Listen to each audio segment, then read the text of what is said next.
Hello, अस्सलाम वालेकुम। आवाज आ रही है मेरी आपको?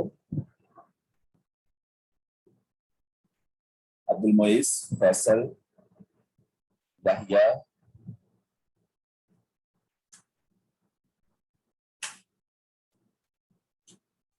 जी सर, वालेकुम सलाम। आ रही है मेरी? जी जी सर। ओके। स्टूडेंट्स हैं बाकी? सबको बुला लें। अच्छा, और ये कि दूसरी बात, आपका जो मिड टर्म एग्जाम है वो इंशाल्लाह ताला नेक्स्ट वीक में होगा, ठीक है? ओके सर, इंशाल्लाह। और मिड वन और मिड टू नहीं होंगे आपके, एक ही मिड होगा और वो बड़ा मिड होगा और उसमें दोनों के टॉपिक इंक्लूड कर दिए गए, ठीक है? जी सर, ओके। इट मीन्स कि आपका जो मिड एग्जाम आएगा वो आएगा सोर्स फ्री सर्विस तक, यानी मिड वन मिड टू के जो टॉपिक्स थे उनको इंक्लूड करके हम एक ही मिड ले लेंगे, क्योंकि 2 मिनट का टाइम नहीं है। ज्यादा सेमेस्टर हमारा काफी ज्यादा ऑनलाइन हो चुका है। हाँ, ये जरूर है कि आपके एग्जाम सारे फिजिकल हो, ऑनलाइन कोई भी एग्जाम नहीं। मैंने कहा ये एक अनाउंसमेंट है, वो आपको बता दूं। अब ये कि बच्चे ही इतने कम हैं इस वक्त, यहाँ से 4 के करीब बच्चे हैं। और मुइज और फैसल, आप लोग मौजूद हैं या नहीं है? आप भी? अब्दुल मुइज। जी सर, मौजूद हैं। माइक का इशू है सर, वो मसला कर रहा है। अच्छा जी, हम टॉपिक की तरफ चलते हैं। बच्चे अभी भी कम ही है, 5 बच्चे हैं, तो मैसेज करते हैं अपने अपने दोस्तों को कि भाई आ रहे हैं जल्दी से, ठीक है ना? तो हम क्लास स्टार्ट करते हैं। अच्छा, लास्ट क्लास में मैंने आप लोगों को ओपैम्स कराया था। अच्छा, एक बच्चे कोई माइक खोल ले, मेरे ख्याल से याहिया आप खोल लें। याहिया? जी सर। हाँ, आप माइक ओपन रखें। अच्छा, ओके सर। लास्ट क्लास में मैंने ओपैम का टॉपिक करवाया था, तो आप सब में से किसी को कोई प्रॉब्लम है ओपैम पे? या आप बताइए, क्लियर है या कोई नहीं। कुछ पूछना जी है? सर, क्लियर है सर। ठीक है, बाकी स्टूडेंट्स कोई अगर बात हो? हसन, फरहीन, फरहीन का तो मेरा तो माइक ही नहीं है जी। हसन, फैसल, मोइस, साउद, साउद भी आ गए जी। Any problem? ठीक है, ओपैम से रिलेटेड तो क्योंकि हमारा ओपैम का टॉपिक एंड हो गया था, आज हमें ऑल्टरनेटिव स्टार्ट करना है, ठीक है? मैं चलें शेयर करता हूँ, रिकॉर्डिंग हो रही है, मैं शेयर करता हूँ आपसे। ये CLO3 ओपैम, CLO3 में हमने एक ओपैम कंप्लीट कर लिया। सेकंड हमारे पास है ऑल्टरनेटिंग करंट एंड वोल्टेजेस। उसका सबसे पहले हम क्या करने जा रहे हैं? इंट्रोडक्शन, ठीक है जी। Introduction to alternating current and voltages, okay. अच्छा, लास्ट टाइम जब हमने पढ़ा था उस वक्त मैंने आपको एक बात बताई थी, मैं दोबारा बता देता हूँ कि मुझे एक बात बताइए कि मैं यहाँ पर आपके पास एक ग्राफ बनाता हूँ, ठीक है? इस ग्राफ में ये एक स्ट्रेट लाइन है और ये एक तरह से वेरिएशन है, ठीक है जी। ओके, ये दो मैंने ग्राफ बनाए हैं, एक ब्लू में एक ब्लैक में। तो सवाल ये पैदा होता है कि इनमें से DC कौन सा है और AC कौन सा है? सर वो नीचे वाला जो है कांस्टेंट वो DC है, वो ऊपर वाला जो AB है वो नीचे वाला, ऊपर वाला? भाई नीचे ऊपर का सॉरी क्या मतलब है? नीला और काला है। सर, जो ब्लैक है वो वो अल्टरनेटिव सर करंट ऐसी है, वो जो ब्लू है वो DC है। भाई मुझे समझ में सही नहीं आया, आप ये कह रहे हैं जो ब्लैक है वो AC है, ऑल्टरनेटिंग, ये कह रहे हैं? जी सर। और जो ब्लू है वो क्या है? सर वो DC। ओके, तो ब्लू डायरेक्ट है और ब्लैक ऑल्टरनेटिव है जी। बाकी लोग बताइए, आप एग्री करते हैं साउथ की बात से? Yes sir. सर ये दोनों DC हैं। तो फरीन तो एग्री नहीं कर रही, फरीन तो कह रही है दोनों DC हैं। अब क्या होगा जी? साउथ जवाब देंगे आप? सर मुझे तो यही लग रहा है, क्योंकि पिछली बार यही सर पढ़े आपने थे। दोनों DC बताया था, पर रीजन पता नहीं। ओके, तो इसका आंसर ये है कि फहीम इज राइट, ये दोनों डीसी है। देखिए डीसी और एसी में बुनियादी फर्क ये होता है कि अगर फॉर एग्जांपल ये सप्लाई है और ये आपके पास कोई लोड लगा हुआ है, ठीक है, तो डीसी जो होगा वो यहां से करंट निकलेगा ऐसे और यहां पर वापस आ जाएगा, हमेशा ऐसे ही चलता रहेगा एक ही रास्ते में। जबकि ऑल्टरनेटिंग का काम ये होगा कि वो एक साइकिल में ऐसे जा रहा होगा और अगले साइकिल में ऐसे आ रहा होगा। This is called alternating. तो ऑल्टरनेटिंग का मतलब ये कि जो लोड पर डायरेक्शन क्या हो रही है, चेंज हो रही है। तो जब भी डायरेक्शन रिवर्स होती है तो साइन क्या हो जाता है, प्लस होगा तो माइनस हो जाएगा, माइनस होगा तो प्लस हो जाएगा, ठीक है। तो ऑल्टरनेटिंग के लिए जरूरी है कि जब भी आप ग्राफ बनाएंगे तो उसमें साइन तब्दील हो। अगर साइन तब्दील नहीं हो रहा तो वो ऑल्टरनेटिंग नहीं है, और साइन तब्दील होने के लिए जरूरी है कि वो एक्स एक्सिस को क्रॉस करेंगे लाइक दिस, ठीक है ना, क्योंकि ये वाला एक्सिस पॉजिटिव है, ये सारी वैल्यूज प्लस की हैं और ये सारी वैल्यूज माइनस की, यहाँ प्लस है यहाँ माइनस है, तो ये डायरेक्शन रिवर्स होगी। इसमें अगर आप देखें ये तो कांस्टेंट ही है, मगर जो वेरिएबल भी है उसमें भी ऊपर की तरफ इसका प्लस है और नीचे की तरफ भी प्लस है, नेगेटिव पे जा ही नहीं रहा। इसका मतलब ये कि ये एक ही डायरेक्शन में घूम रहा है, बस फर्क ये आ रहा है कि उसकी वैल्यू में चेंज आ रहा है। तो आप कह सकते हैं it's a constant pure DC, it's a variable DC. ये है इट्स अ वेरिएबल डीसी, ठीक है। मगर ऑल्टरनेटिंग जब होगा जब इसमें डायरेक्शन का रिवर्सल आएगा। Is it clear to everyone? Yes sir. Okay, फिर आगे चलते हैं। अच्छा ये देखिए, ये आपके पास एक साइनसॉइडल वेवफॉर्म है, ठीक है। अच्छा हाँ, इसमें भी एक बात और, साइनसॉइडल से मुझे याद आया, देखें मैंने आपसे पूछा था कि अगर मैं ये वेवफॉर्म बनाऊं क्या ये ऑल्टरनेटिंग है या नहीं है, बताइए। जी सर है ऑल्टरनेटिंग। अगर मैं जी ये सर बनाऊं, बिल्कुल। अगर मैं ये बनाऊं जी क्या सर ये ये भी। ऑल्टरनेटिंग है? सर ये Yes, भी sir. ऑल्टरनेटिंग। अगर मैं ये बनाऊं,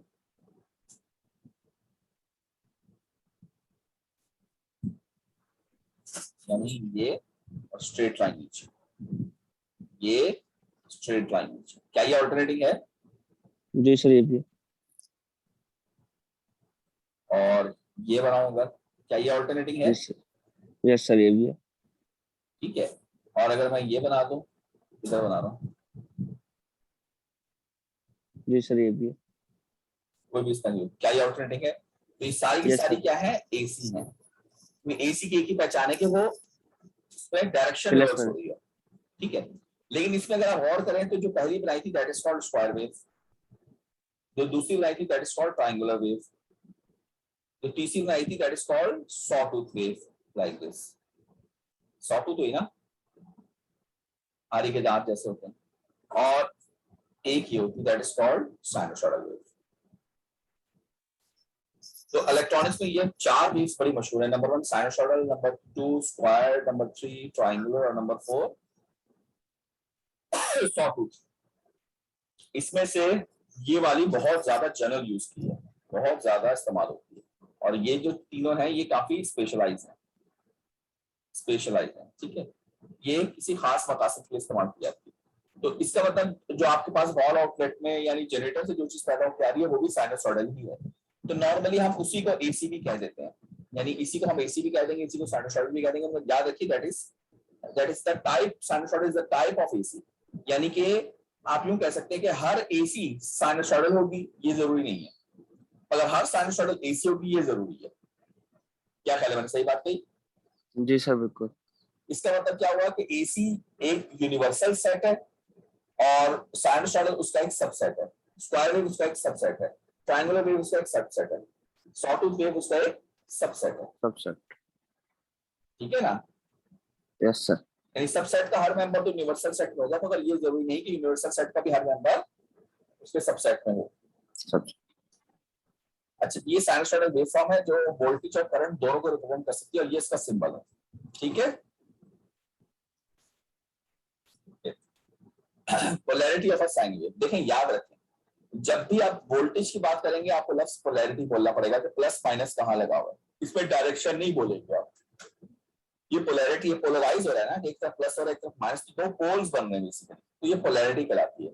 और जो करंट होता है उसमें डायरेक्शन होती है कि वो इधर प्लस से माइनस जाएगा या माइनस से प्लस जाएगा। तो याद रखिएगा, जब भी करंट की बात करें तो आप डायरेक्शन की बात करेंगे, जब भी वोल्टेज की बात करें आप पोलैरिटी की बात करेंगे। मगर बच्चे क्या लिखते हैं, डायरेक्शन ऑफ वोल्टेज या पोलैरिटी ऑफ करंट, दोनों बातें गलत है। पोलैरिटी वोल्टेज में होती है, डायरेक्शन करंट में होती है। बताइए यहाँ तक बात सही है, क्लियर? Yes sir. ओके, तो ये बात बताई गई है इसमें कि आपके पास जो ऑल्टरनेटिंग होता है उसमें प्लस माइनस होता है या नहीं। देखिए डीसी जब होगा तो डीसी में तो प्लस माइनस होता है, हम सब जानते हैं। जैसे सेल होता है, आप रिमोट में सेल लगाते हैं तो सेल कैसा होता है, सेल ऐसा होता है, प्लस वन सर। उसके इधर प्लस होता है, उसके इधर माइनस होता है, और वो फिक्स आप लगाते हैं। सही कह रहा हूँ, गलत कह रहा हूँ? जी सर सही है। मगर जब सॉकेट में आप प्लग लगाते हैं, जो आपका कोई चीज प्लग चल रही है सॉकेट में जो लगता है, तो उस पर प्लस माइनस नहीं लिखा हुआ होता क्योंकि वो ऑल्टरनेटिंग पे चलता है। ये डीसी है, ये एसी। क्या कलर है, सही कह रहा हूँ? जी सर बिल्कुल। तो इससे क्या बात पता चल रही है, इससे पता चल रही है कि डीसी के अंदर पोलैरिटी होती है और एसी के अंदर पोलैरिटी नहीं होती। सही कह रहा हूँ या गलत कह रहा हूँ? सर सही है। मैं गलत कह रहा हूँ, आप समझे ही नहीं बात। मैं गलत कह रहा हूँ, दोबारा सर सुनिए। पोलैरिटी में साइन मैंने होता है कहा सर। कि डीसी के अंदर पोलैरिटी होती है और एसी में पोलैरिटी नहीं होती। तो ये बात गलत है, पोलैरिटी दोनों में होती है। क्योंकि अगर पोलैरिटी नहीं होगी, प्लस माइनस नहीं होगा, तो फिर वोल्टेज ही नहीं होगा। भाई यहाँ पर ये सेल होता है 1.5 वोल्ट का, अगर आप लोगों ने देखा हो, पता है ना आपको? जी जी सर। गाड़ी की बैटरी जो लगी हुई होती है वो कितनी होती है, तकरीबन 12 वोल्ट की। और आपके घर में जो वोल्टेज आता है वो कितना आता है, 220 वोल्ट। नहीं आता? जी सर आता है। तो जब यहाँ पे वोल्ट है, यहाँ पे वोल्ट है, यहाँ पे वोल्ट है, तो वोल्ट का मतलब क्या होता है, प्लस माइनस प्लस माइनस। तो यहाँ पर भी तो प्लस माइनस होगा ना जब तो वोल्टेज है। जी सर। तो ये कहना कि एसी में पोलैरिटी नहीं होती, बात गलत है। असल में एसी में पोलैरिटी होती है, मगर वो चेंज हुई होती है, जी सर बार बार चेंज हो रही होती है। रिवर्स हो रही होती है। वो इतनी स्पीड में होती है कि आपको पता ही नहीं चलेगा कि प्लस कहाँ है और माइनस कहाँ है। भाई जैसे आपके पंखे के पर हैं, 3 पर हैं, तो अगर मैं किसी एक पर की पोजीशन लगा दूं और पंखा चला दूं तो आप उसको पोजीशन को बता ही नहीं सकते कहाँ है। मतलब अगर आप पंखा चल रहा है और आप अचानक उस पर मशरिक में आए और आपका ये ईस्ट में है, तो जब तक आप कह रहे होंगे ईस्ट में, वो नॉर्थ में भी जा चुका होगा, वेस्ट में भी जा चुका होगा, साउथ में भी जा चुका होगा, ईस्ट में भी जा चुका होगा। इतनी तेज से वो घूम रहा है कि वो किसी एक पोजीशन पर टिक नहीं रहा। तो जब ऐसा होगा तो आप, अगर आपसे पूछोगे किस तरफ है, ईस्ट है वेस्ट है कहाँ है, तो आप बता ही सकेंगे। आप कहेंगे यार ये तो हर तरफ है। इसी तरीके से यहाँ पर प्लस माइनस की पोलैरिटी डीसी में तो फिक्स होती है, मगर एसी में फिक्स नहीं होती, वो चेंज हो रही होती है, इसलिए हम वहां मेंशन नहीं कर सकते, मगर होती है। और यही चीज यहाँ पर दिखाई गई है। ये जो दिखाया है कि जब ये वाली हाफ साइकिल आएगी तो पोलैरिटी ये होगी, प्लस माइनस और करंट ऐसे जा रहा होगा। और जब नीचे वाली आएगी तो पोलैरिटी रिवर्स हो जाएगी, डायरेक्शन ऑफ करंट भी रिवर्स हो जाएगा। That is called alternating. तो ये बेस समझ में आ गई सबको? जी सर। आगे चलिए। यहाँ पर वो कह रहा है period of a sine wave. अब ये आपके इंटरफेरोमेट्रिक की नॉलेज भी आपकी काम आएगी यहाँ पर। देखिए किसी भी वेव फॉर्म का टाइम पीरियड होता है वो वक्त जिसमें वेव अपने आप को मुकम्मल कर ले। मुकम्मल करने से क्या मुराद है भाई? ऐसी वेव जो पीरियोडिक हो, पीरियोडिक का मतलब जो अपने आप को रिपीट कर रही हो। तो जो चीज अपने आप को रिपीट करती है तो उसका पता चल जाता है कि वो कंप्लीट कब हुई। जो चीज अपने आप को रिपीट ही नहीं करती उसका कैसे पता चलेगा? क्योंकि वो तो चली रही है, मुस्तकिल चल रही है, तो वो अपने आप को रिपीट नहीं कर रही, तो वो कंप्लीट भी नहीं हो रही, वो तो चले जा रही है। लेकिन एक चीज जब अपने आप को रिपीट करेगी तो इसका रिपीट से पहले वो कंप्लीट हो गई। बात समझ रहे हैं? तो पीरियोडिक वेव फॉर्म वो होती है जो किसी खास टाइम के बाद अपने आप को रिपीट करता है। वो खास टाइम ही उसका टाइम पीरियड कहलाता है, क्योंकि उसके अंदर वो कंप्लीट हो जाती है। तो आसान लफ्ज़ों में आप ये कह सकते हैं कि वो वक्त जिसके अंदर वेव कंप्लीट हो उस वेव का टाइम पीरियड कहलाता है। देखें क्या लिखा है, the time required for sine wave to complete one full cycle is called period. तो यहां तक बात क्लियर है सबको? Yes sir. ओके नेक्स्ट देखें, बताएं इसका पीरियड कितना है? 0 से 4 है, 4 से 8 है, 8 से 12, 3 है सर। कितना है? 3 है सर। सर 3 साइकिल है। अच्छा, मैंने ये पूछा है कि साइकिल कितने हैं, मैंने पूछा इसका पीरियड कितना है।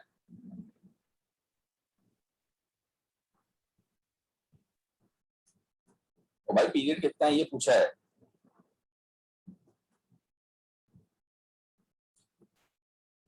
हेलो, आवाज आ रही है? Sir Yes, sir. 3 सेकंड। जोर से बोलो। Sir 3 second. 3 सेकंड? या क्या कह रहे हैं आप? 3 सेकंड जी सर। कैसे पता चला 3 सेकंड? सर वो 4 पे फर्स्ट साइकिल कंप्लीट हो रहा है तो 1 सेकंड वो, और फिर 8 पे, फिर 12 पे, तो वो 3 सेकंड हो गए। ये तो 12 सेकंड हो रहे हैं ना, तुम 3 सेकंड कैसे कह रहे हो? 12 तो 12 होता है ना। सर 4 सेकंड्स नहीं होगा। भाई साउथ, आप 3 साइकिल कह रहे हैं कि 3 सेकंड कह रहे हैं, क्या कह रहे हैं आप साउथ? सर 3 सेकंड बोल रहा हूँ क्योंकि 0 to 4 तक एक साइकिल कंप्लीट हो रहा है, तो वो 1 सेकंड में मतलब काउंट करेंगे ना। यार पता नहीं तुम क्या बोल रहे हो। 3 सेकंड तो मुझे बिल्कुल समझ आया। 3 सेकंड पता है कहाँ हो रहा होगा? 3 सेकंड तो यहाँ हो रहा होगा। ये 0 है, ये 0 है, ये 1 है, ये 2 है, ये 3 है। तो आप कह रहे हैं कि यहाँ से जब वो शुरू हुई तो यहाँ पर आके एक साइकिल कंप्लीट हो गया, ये कह रहे हैं आप? नहीं सर, मैं 4 तक साइकिल कंप्लीट कर रहा था। तो फिर टाइम पीरियड 4 सेकंड नहीं होगा, 3 सेकंड कैसे हो गया? जब यहाँ कंप्लीट करा तो कितना टाइम लगा? 4 अच्छा सेकंड। 4 सेकंड। जी तो सर। टाइम पीरियड 12 सेकंड हुआ ना सर, ओवरऑल क्या कह रहे हो? टाइम पीरियड 12 सेकंड हुआ। देखो टाइम पीरियड की डेफिनेशन क्या है, दोबारा डेफिनेशन आपको क्लियर नहीं हुई। ये पढ़े क्या कह रहे हैं, या ये जोर से पढ़े। The time required for a sine wave to complete a one full cycle is called the period. तो मुझे बताओ इसमें 1 फुल साइकिल 0 से लेकर 4 तक कंप्लीट हो रहा है या 0 से लेकर 12 तक कंप्लीट हो रहा है? तो 0 से 4 तक है। तो फिर आप 12 क्यों कह रहे हैं? 12 सेकंड, तो 12 सेकंड तो में तो 3 साइकिल कंप्लीट हो रहे हैं, क्या ख्याल है? Yes sir. तो अगर 12 में 3 साइकिल हो रहे हैं तो एक साइकिल कितने होगा? 12 को 3 से डिवाइड कर दो तब भी 4 ही आएगा। भाई टाइम पीरियड Yes, तो एक साइकिल पे टाइम है ना, 3 साइकिल का टाइम थोड़ी है। बात समझ में आ रही है? Hello, yes sir. तो कितना इसका पीरियड हुआ? 4 सर। अच्छा, अगर मैं यहाँ से स्टार्ट करूं, यहाँ से वेव को स्टार्ट करूं, तो ये यहाँ से चलकर कहाँ जा रही है? यहाँ पर। तो कितना टाइम लग रहा है? आप कहेंगे 4 से स्टार्ट किया 8 पे खत्म हुआ, तब भी 4 सेकंड लगे, क्या ख्याल है?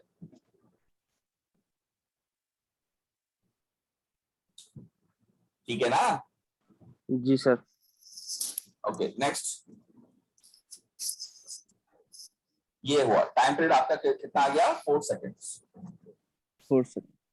अच्छा, इसका आंसर करेंगे, जोर से पढ़ेगा। या प्रॉब्लम क्या है? What is the period if the sine wave goes through 5 cycles in 12 seconds? जी, कौन आंसर करेगा? क्या पीरियड होगा इसका?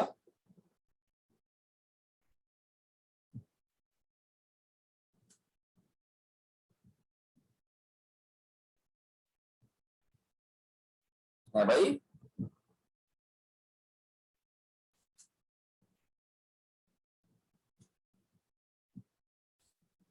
हेलो। सर 2.4। 2.4 क्या किलोग्राम?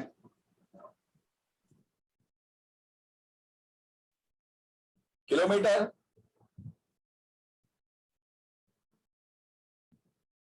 भाई किसने आंसर किया था? फरीन आपने किया?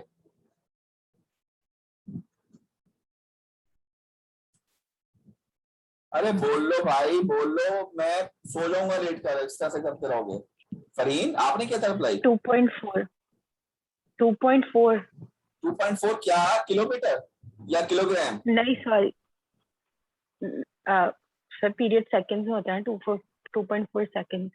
तो फिर विदाउट यूनिट आंसर करना तो बेकार होता है ना, पर विद यूनिट करना है ना sorry answer. Sir 2.4 Sorry, sir. Second, बिल्कुल ठीक है। समझ में आई बाकी सबको? बताइए सकलैन, हसन, और ये याहिया कहाँ चला गया? याहिया का वो तो माइक खुला है, वो क्लास में ही नहीं है मेरे ख्याल से। जी सकलैन क्या कह रहे हैं आप? जी सर समझ में। ठीक है जी। साउथ माइक खोले। जी सर। हाँ माइक खोले रखें। बात समझ में आई? 2.4 जी सेकेंड, सर। ठीक है। ओके आगे चलते हैं जी। साउथ पढ़े। Show 3 possible ways to measure the period of sine wave in figure 6. How many cycles are shown? 3 कौन से पॉसिबल तरीके हो सकते हैं इसका पीरियड निकालने के? जी कौन बताएगा 3 पॉसिबल तरीके? किसी के जहन में आ रहे हैं?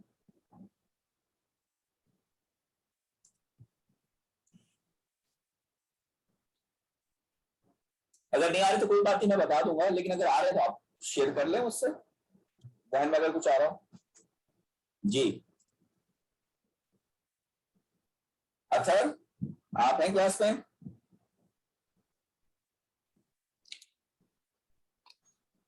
माइक खोले। अथर,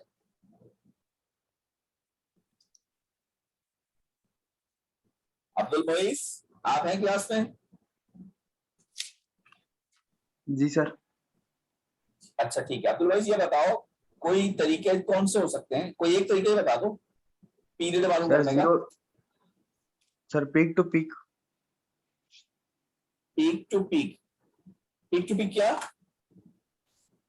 सर सर ये 1 से देखिए लेके देखिए सर। देखिए, एक पीक ये है, दूसरी जी पीक सर। ये है, तो आप क्या कहना यस चाह सर। रहे हैं? यहां से यहां तक का डिस्टेंस ये पीरियड है, ये कह रहे हैं आप? Yes sir. जी सर। अबे यार अल्लाह को मानो यार, पीरियड तो टाइम होता है यार, टाइम तो एक्स एक्सिस है, तुम वाई एक्सिस है, मतलब वाई एक्सिस में तो वोल्टेज है, अच्छा। वाई एक्सिस में वोल्टेज नहीं है। जी सर। फिर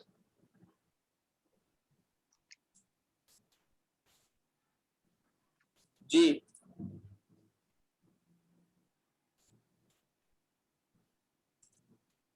भाई 3 पॉसिबल तरीके, एक तो अभी बताया था आप लोगों को जिससे सर हम लोग 0 से कैलकुलेट 2। कर रहे थे। 0 से सर 0 से 2 सेकंड, फिर 2 से 0 सेकंड वापसी। फिर हो सकता है रिवर्स में। एक कौन बोल सर कौन रहा है? कौन 0 साउथ से बोल रहा 2 है? सेकंड। सकलैन बोल रहा है। हाँ सकलैन बताओ क्या कह रहे हो? 0 से 2 सेकंड क्यों वजह है भाई? यहां से यहां तक कह रहे हो ना? सकलैन। ये क्या चीज है बताएं सकलैन? 0 से 2 सेकंड सर ये सर एक ये टाइम पीरियड है।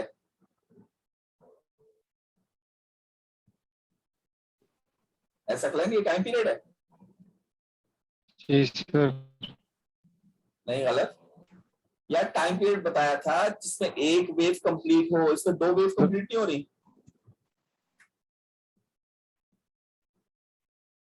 भाई। देखिए 3 पॉसिबल तरीके पूछे उसने, 3 पॉसिबल तरीके।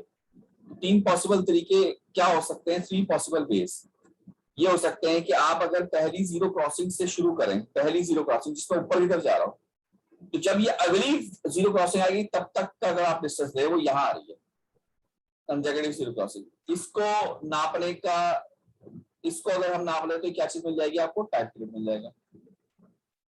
दूसरी क्या हो 1 से सकती 2। है? अगर आप इसकी पीक ले लें, इसकी पीक ले लें और अगली आने वाली पॉजिटिव पीक ही है, नेगेटिव नहीं पॉजिटिव, यहां से यहाँ अगर मैं इसको नाप लूं तो ये भी टाइम पीरियड होगा। और तीसरा क्या हो सकता है? अगर आप नेगेटिव पीक ले लें और अगली नेगेटिव पीक ले लें और इसको नाप लें तो ये भी क्या होगा? टाइम पीरियड होगा। तो ये 3 तरीके, वैसे तो इनफाइनाइट तरीके हो सकते हैं मगर ये 3 तरीके हैं, इनमें से कोई तरीका भी आप इख्तियार करें आपके पास आंसर आ जाएगा, यानी तीनों तरीकों से आंसर एक ही आएगा। तो आप कोई भी मेथड ले सकते हैं। तो पॉजिटिव पीक से लेकर दूसरी पॉजिटिव पीक, नेगेटिव पीक से लेकर दूसरी नेगेटिव पीक। अच्छा, कंसेक्यूटिव की बात हो रही है, ये नहीं कि आप एक पॉजिटिव पीक लें फिर अगली पॉजिटिव पीक छोड़ के उसकी अगली ले लें। Consecutive positive peaks, consecutive negative peaks, उनके बीच का डिस्टेंस टाइम पीरियड कराता है, या जीरो क्रॉसिंग। इसमें कंसेक्यूटिव नहीं होगी जीरो क्रॉसिंग एक छोड़कर होगी, क्योंकि देखें इस जीरो क्रॉसिंग में अगर आप चेक करें तो ये पहली जीरो क्रॉसिंग ये है, तो दूसरी ये है, तीसरी ये है, तो आपने ये लेनी, क्योंकि यहां से ऊपर जा रहा है यहां से नीचे जा रहा है, तो रिपीट नहीं कर रहा, रिपीट यहां से करता है, तो ये भी टाइम पीरियड कराएगा। तो ये 3 तरीके हैं आपके पास। ये देखिए इसमें सॉल्यूशन में भी देख लीजिए, ये लिखा है मेथड 1, मेथड 2, मेथड 3, और इसको बनाया हुआ ये चेक कर लीजिए।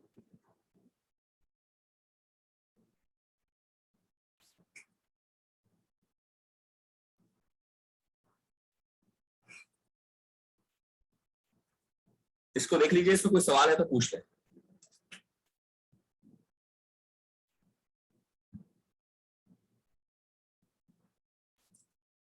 जी, एनी क्वेश्चन?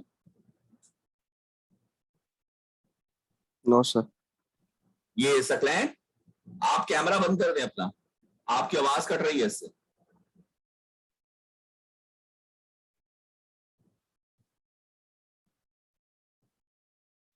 आगे चलो, यहां तक बात क्लियर है? ठीक है यस सर। नेक्स्ट हेडिंग दीजिए, frequency of a sine wave. Frequency, अच्छा जी, अब फ्रीक्वेंसी की डेफिनेशन क्या होती है? फ्रीक्वेंसी होती है कि जैसे आपने टाइम पीरियड कहा था ना, कि वो टाइम जिसके अंदर एक वेव कंप्लीट हो जाए उसको टाइम पीरियड कहते हैं। तो फ्रीक्वेंसी कहलाती है कि अगर 1 सेकंड आप फिक्स कर लें, यानी 1 सेकंड के अंदर कितनी वेव्स आ रही हैं, वो फ्रीक्वेंसी कहलाती है। 1 सेकंड में कितनी वेव्स कंप्लीट हो रही हैं। तो जरा इस डायग्राम में देखें, आपको 1 सेकंड में कितनी वेव कंप्लीट होती नजर आ रही है, बताइए सर 2। और इसके अंदर सर 4। 4 सर। तो इसका मतलब ये हुआ कि यहाँ पर फ्रीक्वेंसी 2 है और यहाँ पर 4 है, और फ्रीक्वेंसी का यूनिट होता है हर्ट्ज। तो इसका मतलब ये हुआ ये 2 हर्ट्ज है और ये 4 हर्ट्ज है। 4 हर्ट्ज। बात समझ में आई? तो ये लोअर फ्रीक्वेंसी हुई क्योंकि कम साइकिल आ रहे हैं 1 सेकंड में, ये हायर फ्रीक्वेंसी। तो याद है कि जब भी फ्रीक्वेंसी बढ़ती है ना, वेव करीब करीब हो जाती है। जरा देखिए आप, इसमें हायर फ्रीक्वेंसी में वेव करीब नहीं हुई 20 के निस्बत। जी sir. That is the concept of frequency. और फ्रीक्वेंसी और टाइम पीरियड का रिलेशनशिप लिख लीजिए, इनवर्स का होता है। फ्रीक्वेंसी ज्यादा होगी तो टाइम पीरियड कम होगा।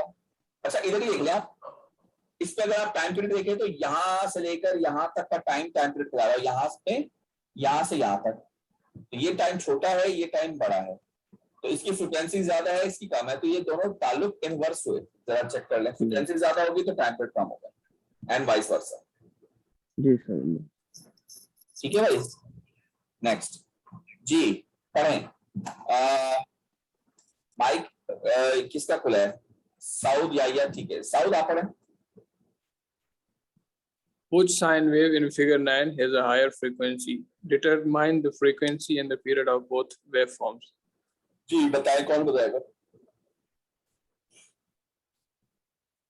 कौन सी फिगर ए की फ्रीक्वेंसी ज्यादा है या बी की? पहले तो ये बताएं। सर बी की। कैसे पता चल रहा है? सर वो उसमें काफी साइकिल कंप्लीट हो रहे हैं। नहीं, करीब जो है, 1 सेकंड के अंदर। हाँ ये जरूरी है, याद रखना है बात।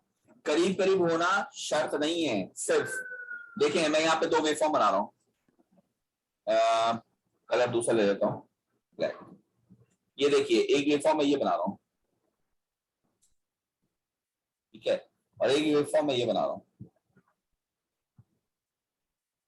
बताएं किसकी फ्रीक्वेंसी ज्यादा है, राइट वाले लेफ्ट वाले की? सर वो भी टाइम मेंशन नहीं किया। टाइम मेंशन नहीं है, बिल्कुल सही। देखिए आपको लग रहा होगा इसकी फ्रीक्वेंसी ज्यादा है, इसकी कम है, ठीक है ना। मगर अगर मैं ये करूं कि फॉर एग्जाम्पल मैं यहां पर ले लूं, ये कितने साइकिल हैं? 1 2 3 4, 4 साइकिल है ना ये यहाँ पर। जी सर। 4 साइकिल हैं तो फॉर एग्जांपल मैं यहाँ पर 10 सेकंड ले लूं टाइम, और यहाँ पर ये 1 साइकिल पे मैं यहाँ पर ले लूं 1 सेकंड, तो पता है इसकी फ्रीक्वेंसी कितनी? आप कहेंगे 1 सेकंड में 1 साइकिल आ रहा है तो फ्रीक्वेंसी कितनी? 1 हर्ट्ज। बोलो। और इसकी फ्रीक्वेंसी कितनी होगी? आप कहेंगे 1 2 3 4, 4 साइकिल आ रहे हैं 10 सेकंड में, 4 साइकिल है 10 सेकंड में, तो कितनी फ्रीक्वेंसी? पता है कौन सी फ्रीक्वेंसी ज्यादा है? राइट या लेफ्ट? Left sir. ये फ्रीक्वेंसी ज्यादा है, ये क्या है? तो ये करीब करीब होने से ताल्लुक सिर्फ नहीं है, टाइम पर भी डिपेंड करता है। यहाँ पर आप देखें कि 1 सेकंड यहाँ आ रहा है, यहाँ पर भी 1 सेकंड आ रहा है, तो अब आप करीब करीब देखेंगे तो इसकी फ्रीक्वेंसी ज्यादा होगी। आई बात समझ में सबको? Yes sir. ओके। और दूसरा है कि कितनी है बताएं, पीरियड भी बताएं और वो भी बताएं, फ्रीक्वेंसी बताएं इसकी कितनी है।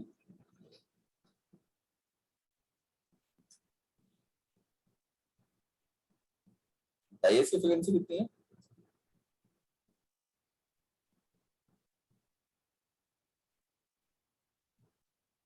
ओ भाई कौन बताएगा?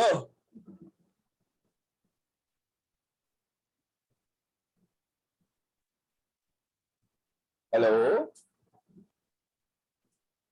सर पहले वाले की 3 हर्ट्ज है, 3 ये हर्ट्ज, वाली। और दूसरे की सर 5 हर्ट्ज। 1 2 3 4 5 सही है। जी सर। और टाइम पर निकालना है तो इसका इन्वर्स कर लेंगे, है ना? जी सर। 1/3 ठीक है भाई, जी सर। ये आंसर करके देख लीजिएगा। ये इन्वर्स करना सिंपल है, बहुत ज्यादा, देख लें। सही है? जी सर। तो इसका आंसर करें जी, साउथ पढ़े। The period of a certain sine wave in 10 अरे microseconds. ये पढ़ो related problem. A certain sine wave go through from cycles in 20 microseconds. 4 cycles. हाँ What is the frequency? जी, कौन बताएगा?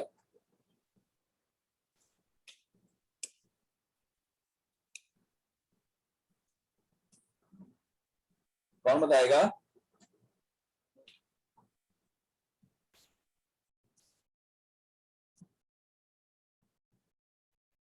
चार साइकिल सर, गुजरे हैं 20 इसकी- मिली सेकेंड में। Tw-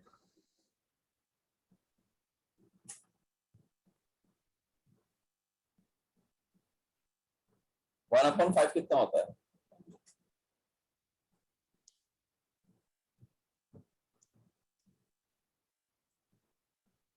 sir 0.2. जो 200 हर्ट्ज हुआ। जी सर। जी सर। माइक्रो। सही है? जी सर।